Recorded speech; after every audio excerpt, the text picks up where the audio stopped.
ભરૂચ જિલ્લા કોંગ્રેસ સમિતિ દ્વારા મરહુમ અહેમદ પટેલની જન્મ જયંતિ નિમિત્તે તેઓને શ્રદ્ધાંજલિ અર્પણ કરતો કાર્યક્રમ યોજાયો હતો।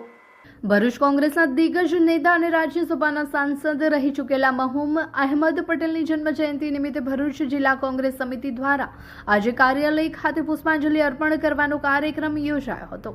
આ પ્રસંગે જિલ્લા કોંગ્રેસ પ્રમુખ રાજેન્દ્રસિંહ રણા, શહેર પ્રમુખ સલીમ અમદાવાદી, જુબેર પટેલ સહિતના આગેવાનો અને કાર્યકરો ઉપસ્થિત રહ્યા હતા। અહેમદ પટેલે પોતાના રાજકીય જીવનમાં કોંગ્રેસ પાર્ટી માટે અમૂલ્ય યોગદાન આપ્યું હતું, ત્યારે તેઓના કાર્યોને યાદ કરવામાં આવ્યા હતા।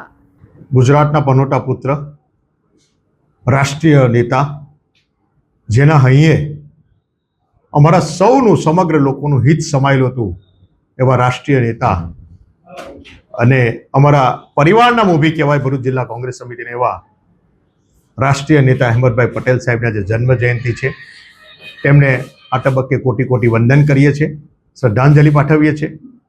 જેના હૈયે ખાલી આમ કહેવાય કે 500 કરોડ કે 1000 કરોડનું ભરૂચમાં સરકારમાંથી કામ કરવાનું છે, તો વિરોધ પક્ષ હોય કે કોઈ પણ પાર્ટીનો કે કોઈ પણ મનુષ્ય હોય ભરૂચ જિલ્લાનો એમ કહે કે અહેમદભાઈને કહો એટલે થઈ જશે, એ કામ થઈને રહેતું હતું।